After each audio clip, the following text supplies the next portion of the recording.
হরে কৃষ্ণ। সুপ্রিয় গৌর ভক্তবৃন্দ, আজকে আমরা একটি অত্যন্ত গুরুত্বপূর্ণ বিষয় নিয়ে আলোচনা করব, আর সেটি হলো ভগবানের চরণে কি কি ফুল নিবেদন করা উচিত এবং কি কি ফুল নিবেদন করা উচিত না। যদি আরেকটু সহজভাবে আমরা বলার চেষ্টা করি, তাহলে ভগবানের সেবার জন্য বা কৃষ্ণ সেবার জন্য কোন ফুলগুলি উপযোগী এবং কোন ফুলগুলি অবশ্যই বর্জন করা উচিত, এবং এর সাথে সাথে আরও আলোচনা করব কোন ফুল ভগবানের চরণে বা কৃষ্ণ সেবায় ব্যবহার করলে দুঃখের ভাগী হতে হয়। আমরা বিষ্ণু পুরাণ, পদ্ম পুরাণ, বামন পুরাণ এবং স্কন্দ পুরাণের রেফারেন্স সহ উক্ত বিষয় নিয়ে আমরা খুব সহজ, সরল এবং নির্ভুল কিছু যুক্তি দিয়ে আপনাদের সাথে আলোচনা করব। তো ভিডিওটি অত্যন্ত গুরুত্বপূর্ণ হতে চলছে। অনুরোধ রইল একটি লাইক দিয়ে সম্পূর্ণ ভিডিওটি মনোযোগ সহকারে আমাদের সাথেই দেখবেন।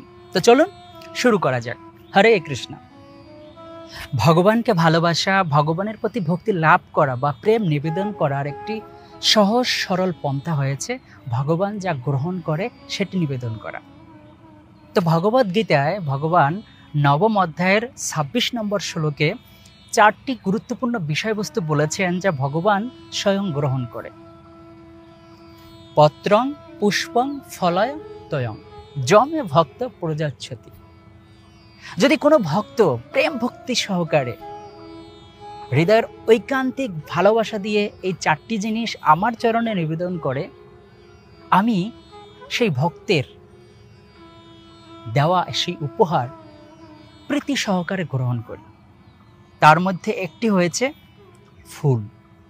যদি এর সাথে সাথে আমরা একটু জড়জাগতিক একটি পয়েন্ট আপনাদের সাথে তুলনা করি, সেখানেও আমরা দেখতে পাই যখন কোনো ইয়ং ছেলে বা কোনো ইয়ং মেয়ে একে অপরের মধ্যে একটি সুসম্পর্ক, একটি ঘনিষ্ঠপূর্ণ সম্পর্ক বা ভালোবাসা বিল্ড আপ করতে চায়, তখনই তারা একে অপরের মাঝে তারা ফুল নিবেদন করে।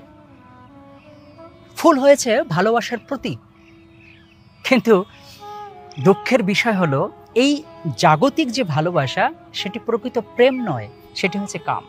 তো আমরা সেই বিষয়ে আর ডিটেলস বলবো না, কারণ আমাদের মুখ্য বিষয়টি আপনাদের সাথে শেয়ার করব।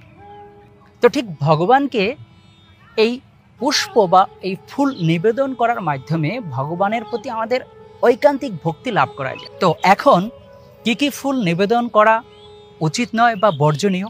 হ্যাঁ, আমরা সাধারণত জানি যে টাটকা প্রস্ফুটিত ফুল বা সুগন্ধিযুক্ত ফুল ভগবানের চরণে নিবেদন করা উচিত, এবং পচা, বাসি এবং দুর্গন্ধযুক্ত বা যে ফুলটি অনেক আগে ফুটেছে সে সমস্ত ফুল কৃষ্ণ সেবার জন্য বর্জন করা উচিত।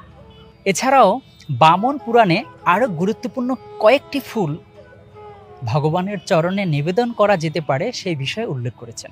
যেমন, যেসব ফুলের রং, রস ও গন্ধ আছে সেই সমস্ত ফুল বেশি উপযোগী। তার মধ্যে জুই, পদ্ম, মালতী, কুন্দ, চাপা, বকুল, গন্ধরাজ, মন্দার, টগর, গাধা, গোলাপ, মল্লিকা, মাধবী, রজনীগন্ধা ভগবানের শ্রীচরণে বা গোবিন্দ বা অর্থাৎ কৃষ্ণ সেবার জন্য উপযোগী বা প্রশস্ত। আরও কয়েকটি ফুল রয়েছে, যেমন বাধুলি, কদম্ব, আম্রমুকুল, কেতকীয় গোবিন্দের প্রিয়। এছাড়াও রয়েছে অনেক সময় দেখা যায় সাদা ফুলের মধ্যে একটু ডিফারেন্স, অন্য কোনো রং মিশ্রিত থাকে, সেই সমস্ত ফুলও ভগবান শ্রীহরির অত্যন্ত প্রিয়। আরও রয়েছে যেমন অশোক, শিউলি, কামিনী, মহুয়া, লবঙ্গ, তিল, বক, বাসক, শালুক প্রভৃতি ফুল গোবিন্দের জন্য অত্যন্ত প্রীতিকর। অর্থাৎ এই সমস্ত ফুল ভগবানের চরণে নিবেদন করা উচিত। এতক্ষণ আমরা আলোচনা করলাম কোন সমস্ত ফুলগুলি ভগবানের চরণে নিবেদন করা যেতে পারে বা উচিত ব্যবহার করা। তো এবার আমরা আলোচনা করব কি কি ফুল অবশ্যই ভগবানের অর্থাৎ ভগবান শ্রীহরির চরণে বা কৃষ্ণ সেবার জন্য বর্জন করা উচিত। আর এই সমস্ত ফুল যদি নিবেদন করা হয় তাহলে সারা জীবন একটি দুঃখের ভাগী হতে হয়। মোস্ট ইম্পর্ট্যান্ট এই বিষয়টি। তো সেখানে বিষ্ণু ধর্মোত্তর গ্রন্থে বর্ণনা করা হয়েছে যে সমস্ত ফুল শ্মশানে ফুটে, অর্থাৎ শ্মশানের উপরে যে সমস্ত গাছ লাগানো হয়, ফুলের গাছ, এবং সেই সমস্ত গাছ থেকে প্রস্ফুটিত যে ফুল সেটি ব্যবহার করা যাবে না। দ্বিতীয় নম্বর রয়েছে যে সমস্ত ফুলে উগ্র গন্ধ, তীক্ষ্ণ ঝাঁঝালো গন্ধ। তৃতীয় নম্বর রয়েছে যে গাছ কাটা হয়েছে, অর্থাৎ যে ফুলের গাছ কাটা হয়েছে, কেটে ফেলা দেওয়া হয়েছে, সেই সমস্ত ফুল ব্যবহার করা যাবে না। এবং চতুর্থ নম্বর রয়েছে যে সমস্ত ফুল পূজা করা হয়। অনেক সময় দেখা যায় যে অনেক ফুল গাছের পূজা করা হয়, তো এই চারটি কৃষ্ণ সেবার জন্য বর্জনীয়। এবং পদ্মপুরাণে আরও বলা হয়েছে যে সমস্ত ফুলে মাকড়সার আঁশ থাকে বা পোকামাকড় থাকে, বা যে সমস্ত ফুল পাখিরা মলমূত্র বিষ্ঠা ত্যাগ করে, সে সমস্ত ফুল অবশ্যই বর্জনীয়। এবং স্কন্দ পুরাণে আরও বলা হয়েছে কি কি ফুল বর্জন করা উচিত। যে সমস্ত ফুল একেবারে কুড়ি, দুর্গন্ধ, তীক্ষ্ণ গন্ধি ও অম্লগন্ধযুক্ত, যে ফুল জীর্ণ শীর্ণ ময়লাযুক্ত, তা নিবেদন করার যোগ্য নয়। চতুর্থ নম্বর রয়েছে জীবজন্তু বা মানুষ মারিয়ে গিয়েছে। অনেক সময় দেখা যায় কিছু ফুল অন্য কোনো প্রাণী বা জীবজন্তু বা মানুষ সেটা পায়ে ধুলিত করেছে, পায়ে পুষে দিয়েছে, সে সমস্ত ফুল ব্যবহার করা উচিত নয়। পঞ্চম নম্বর রয়েছে হাসি, কাশি, কফ, থুতু ফেলে বা মলমূত্র ত্যাগ করে যে স্থানে, সেই স্থানের ফুল কখনো ব্যবহার করা উচিত নয়। তো এখন আমরা আরও আলোচনা করব কোন সমস্ত ফুল ভগবানের সেবার জন্য দেওয়া উচিত নয়। অনেক বড় লিস্ট হয়ে গেছে, খুব ভালো করে এই বিষয়গুলো আপনারা নোট করে রাখুন। আমরা আরও কয়েকটি বিষয় আপনাদের সাথে শেয়ার করব। এই সমস্ত ফুল যদি আমরা কৃষ্ণ সেবার জন্য নিবেদন করি বা ভগবানের সেবায় আমরা ব্যবহার করি, তাহলে আমাদের ধর্ম, প্রকৃত ভক্তি থেকে আমরা বিস্মৃত হব, আমরা উন্মাদ পাগলের মতো হয়ে যাব, আমাদের রোগ শোক ভয়, মহাভয় আমাদের উপস্থিত হবে।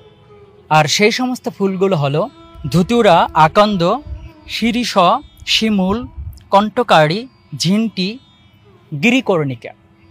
এছাড়াও আরও রয়েছে যে সমস্ত ফুল নিয়ে প্রণাম করা হয়েছে বা যে সমস্ত ফুল বাম হাতে রাখা হয়েছে, যে সমস্ত ফুল চুলে স্পর্শ পেয়েছে, চুলে ডিজাইন করা হয়েছে, যে সমস্ত ফুল পানিতে ডুবানো হয়েছে, ভিজানো হয়েছে, সেই সমস্ত ফুল ভগবানের চরণে বা কৃষ্ণ সেবায় অবশ্যই বর্জন। এছাড়া শাস্ত্রে আরও বলা হয়েছে যে সমস্ত গাছের ফুল সংগ্রহ করার সময় ডালপালা ভেঙে যায় বা উপুর হয়ে যায়, অনেক সময় আমরা দেখতে পাই ফুলের গাছ অনেক উপরে থাকে, সেক্ষেত্রে কি হয়, যিনি ফুল সংগ্রহ করে তিনি ছিপি দিয়ে বা ডাল এরকম জোরে ধরে সংগ্রহ করে, তখন যদি ডালপালা ভেঙে যায় বা উপড়িয়ে যায়, তো ওই সমস্ত ফুল রাক্ষস এবং অসুরদের প্রিয়, ওই ফুলে কখনো ভগবান সন্তুষ্ট হয় না। তো সুপ্রিয় গৌর ভক্তবৃন্দ, আমরা আজকে একটি অত্যন্ত বিষয় নিয়ে আলোচনা করলাম। আপনাদের কেমন হয়েছে আপনারা অবশ্যই কমেন্টস করে মতামত জানাবেন।